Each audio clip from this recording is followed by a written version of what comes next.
Hello friends, तो मैं आपके लिए बताऊंगा समास किसे कहते हैं और समास कितने प्रकार के होते हैं। समास किसे कहते हैं? जब दो या दो से अधिक शब्द मिलकर एक नए शब्द की रचना करते हैं तो उस प्रक्रिया को समास कहते हैं। जब दो या दो से अधिक शब्द मिलकर एक नए शब्द की रचना करते हैं तो उस प्रक्रिया को क्या कहते हैं? समास कहते हैं। समास 6 प्रकार के होते हैं। अव्ययीभाव समास, नंबर दूसरा है द्वंद्व समास, नंबर थर्ड पे है बहुब्रीहि समास, नंबर 4 पे है तत्पुरुष समास, नंबर 5 पे है द्विगु समास और नंबर 6 पे है कर्मधारय समास। हेलो फ्रेंड्स, तो अपन समास पढ़ रहे थे अव्ययीभाव समास की पहचान। अव्ययीभाव समास क्या होता है? जिस शब्द की शुरुआत में आ, यथा, भर, प्रा, प्रति आदि ये सभी शब्द आ जाते हैं तो वह अव्ययीभाव समास वाले शब्द होते हैं। उदाहरण के लिए आजीवन, आमरण, प्रतिदिन, यथाशक्ति, भरपेट। देखो उदाहरण जैसे कि आजीवन, दूसरा है आमरण, आमरण में भी आ रहा है, प्रा में भी क्या आ रहा है? प्रतिदिन, प्रतिदिन, यथाशक्ति या आ रहा है यथाशक्ति, भरपेट, भरपेट, भरपेट। जैसे कि ये सभी शब्द क्या कहलाते हैं? अव्ययीभाव वाले समास वाले शब्द कहलाते हैं। तो आपको कंफ्यूजन नहीं होना है, बिल्कुल डायरेक्ट ये वाले शब्द आ जाते हैं तो आंखें बंद करके अव्ययीभाव वाले समास पे आप टिक कर देना।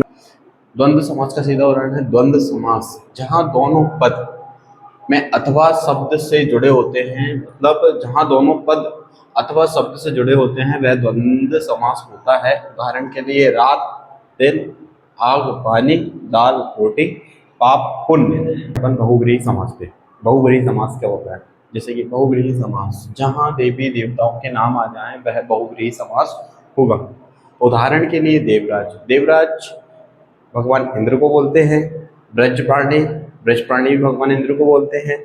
गिरधर, गिरधर मीन्स श्री कृष्ण, भगवान श्री कृष्ण को गिरधर बोलते हैं। आशुतोष, आशुतोष भगवान शिव को ही बोलते हैं। द्विगु समास, द्विगु समास प्रथम पद संख्यावाचक हो वह द्विगु समास होगा। उदाहरण जैसे कि पंचवटी, त्रिफुला, नवग्रह, सप्तरंग, तिमाही। आप बोलोगे सर इसमें संख्यावाचक है? देखो पंचवटी, त्रिफुला मीन्स 3, नवग्रह मीन्स 9, सप्तरंग मीन्स 7, तिमाही मतलब 3। कर्मधारय समास, कर्मधारय समास जिन शब्दों में जो के समान वाले शब्द वह सभी शब्द कर्मधारय समास शब्द होते हैं। उदाहरण के लिए घनश्याम, घन के लिए से के समान, घनश्याम मतलब घन के समान। दूसरा है कमल नयन, कमल के समान। नंबर तीसरा है चंद्रमुख, चंद्र के समान। नंबर चौथा है पीतांबर, पीला है अंबर उसका। तत्पुरुष समास जिन शब्दों में का, के लिए, में, पर से वे शब्द तत्पुरुष समास कहलाते हैं। उदाहरण गगनचुंबी, गगन को चूमने वाला, गगनचुंबी मीन्स गगन को चूमने वाला। मनोहर, मन को हारने वाला, मनोहर। पॉकेट मार, भैया ये पॉकेट मार भी आ गया, इसमें तत्पुरुष समास में पॉकेट मार भी आ गया। पॉकेट को मारने वाला, कभी आपका पर्स तो चोरी नहीं हुआ, कभी आपके पॉकेट तो नहीं चोरी हुई। कमर तोड़, कमर को तोड़ने वाला। तो मुझे यह बिल्कुल विश्वास है कि आपको 6 के 6 ही समास अच्छे से आए होंगे। यदि आपको अच्छे से आए तो हमारे चैनल को लाइक, शेयर एंड सब्सक्राइब कीजिएगा।